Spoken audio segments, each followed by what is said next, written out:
Olá, sejam bem-vindos a mais um vídeo do canal Portal Educação. E no vídeo de hoje eu venho trazendo para vocês a parte de citologia e hoje eu vou falar sobre a água. Depois, nos próximos vídeos, eu venho falando sobre os demais, como sais minerais e os outros. Então, sem mais delongas, vamos lá e vamos iniciar. Bom, o estudo da célula, ela é, de certo modo, o estudo dos fenômenos que caracterizam a vida.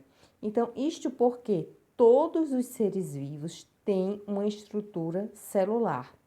Alguns, como a ameba, possuem uma estrutura equivalente a uma única célula.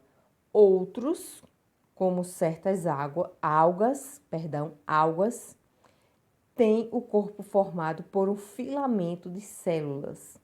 Então, a maioria dos seres vivos, porém, tem o corpo formado por muitas células. O homem, por exemplo, possui cerca de 60 trilhões de células. Então, os seres vivos têm uma composição química altamente complexa. Então, é formada por uma grande variedade de substâncias inorgânicas e orgânicas. Então, ao analisar a composição química das células, nós vamos encontrar um grande número de substâncias.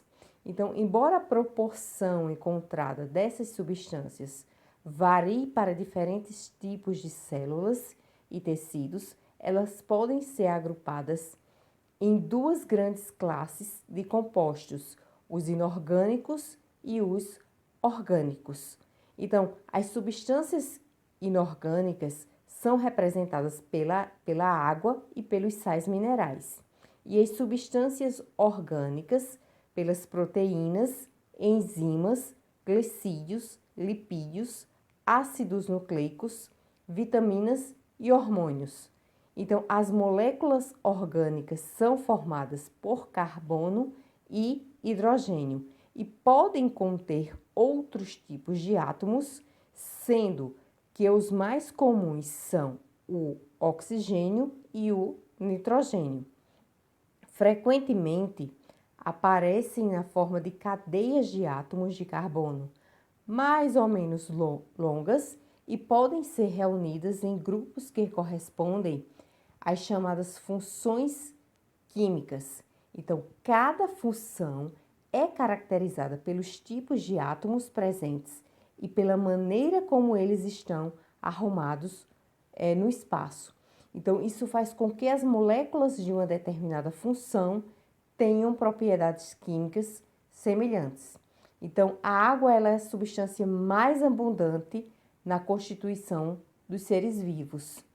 Então, a água ela é a substância em maior quantidade encontrada nos seres vivos e representa mais de 60% do peso de um homem, o que significa que um indivíduo com 70 quilos contém cerca de 40 quilos de água.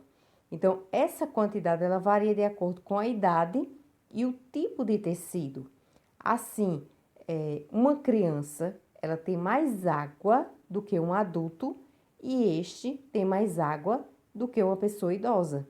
Então, os tecidos de maior atividade metabólica, como o tecido nervoso, tem mais água do que um tecido de baixa atividade, como o tecido adiposo.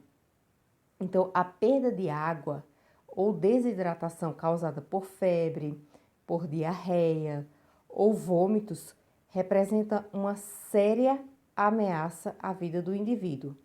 Nos mamíferos, uma desidratação que chegue a 10% do conteúdo de água é fatal. Então, a quantidade de água no corpo também varia de um tipo de organismo para outro. Então, nós podemos dizer, de um modo geral, que os vegetais, eles são mais aguados do que os animais. E agora, uma pausa para uma leitura complementar. Água, a substância mais abundante dos seres vivos. Então, existem alguns seres vivos que podem viver quase que totalmente sem água, por períodos mais ou menos prolongados. É o caso, por exemplo, dos esporos de bactérias, cistos de protozoários e sementes de vegetais superiores. Então, esse fenômeno é chamado de vida sem água e corresponde a uma forma de vida latente na qual as reações de metabolismo estão reduzidas ao mínimo necessário à manutenção da vida. Então, a taxa de água ela varia em função de muitos fatores. O primeiro deles, por exemplo,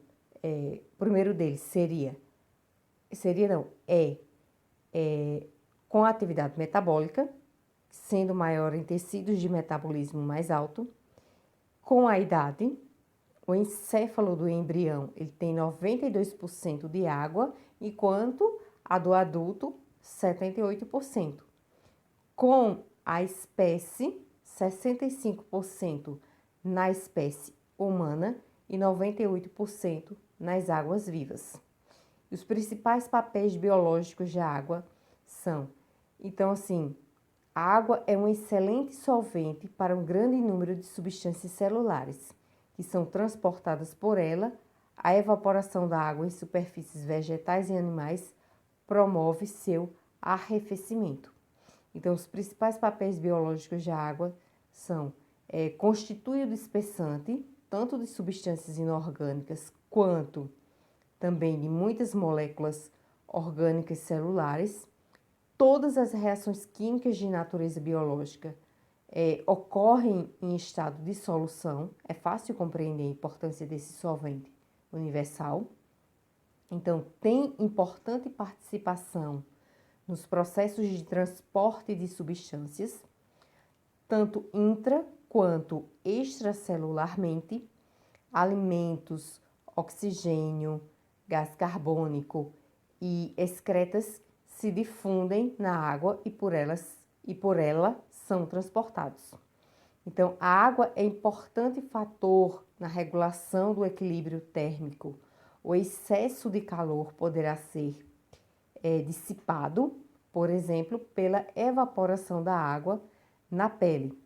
Age também como lubrificante, estando presente em regiões onde existem atritos, nas articulações entre os ossos, entre os órgãos. Então, a água como solvente. Então, a água ela é solvente de inúmeras substâncias. Ela serve para transporte de materiais, tanto intra quanto intercelularmente, e participa de muitas reações químicas. Então, por isso, todas as células dispõem de mecanismos para manter constante seu teor de água.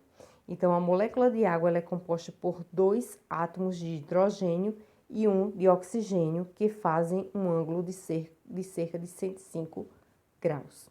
Então, a molécula ela apresenta uma região positiva, que é a dos hidrogênios, e uma negativa, a do oxigênio, formando o que os químicos chamam de molécula polar ou dipolo.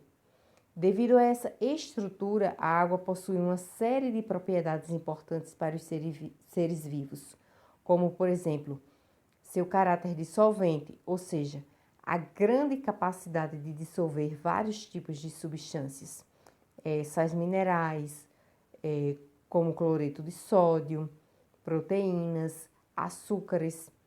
Então, as substâncias dissolvidas, elas reagem mais facilmente, pois suas partículas espalhadas e em contínuo movimento têm uma possibilidade maior de entrar em contato com outras partículas. Então, como os fenômenos de vida dependem de uma grande quantidade de reações químicas, nós podemos compreender por que a água, ao dissolver uma grande variedade de substâncias orgânicas e inorgânicas, é fundamental para a vida.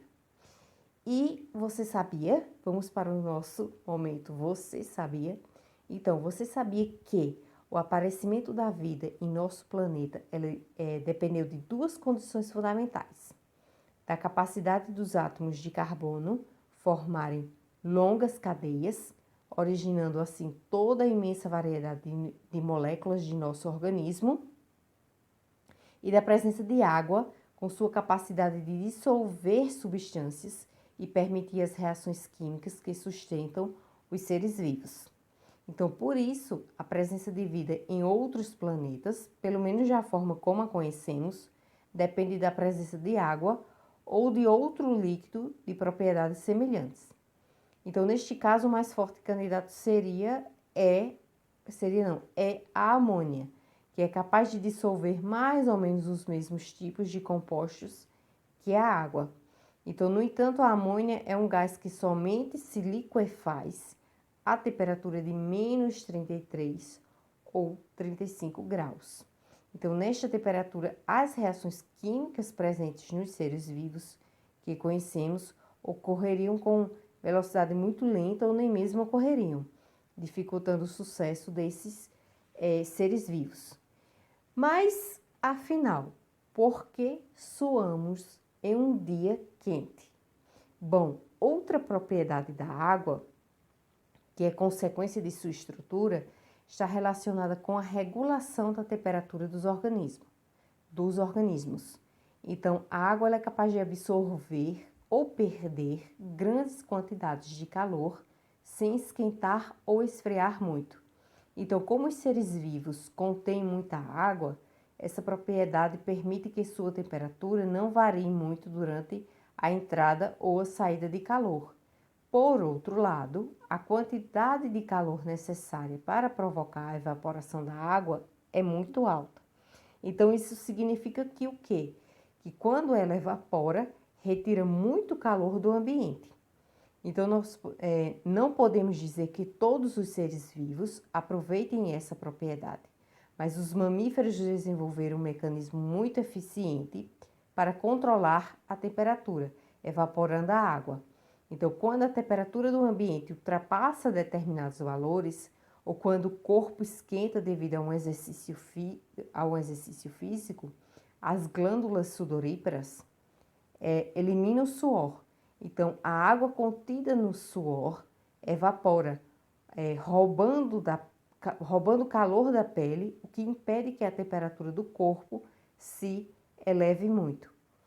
E o gelo e a sobrevivência de seres vivos. Bom, o gelo ele é menos denso do que a água líquida, pois o espaço entre as moléculas de água no estado sólido é maior do que entre as moléculas da água líquida. Então, sendo menos denso, o gelo ele flutua na água. Então, nas regiões em que o ar é muito frio, esse gelo que se forma na superfície da água atua como isolante, tornando mais difícil que a água abaixo se congele. Então, isso permite a sobrevivência dos organismos aquáticos de regiões frias. Então, se o gelo fosse mais denso, iria para o fundo na medida em que se formasse, e os lagos, rios e mares dessas regiões congelariam totalmente. Bom, gente, o vídeo de hoje foi esse. Eu espero que vocês tenham gostado. Se vocês gostaram, não deixe de deixar seu like, escrever um comentário e o mais importante de tudo, não deixem de se inscreverem no canal. Não deixem, por favor, de se inscreverem no canal para não perder os próximos vídeos. Bom, gente, é isso. Eu espero que vocês tenham gostado. Bons estudos, um forte abraço, até o próximo vídeo.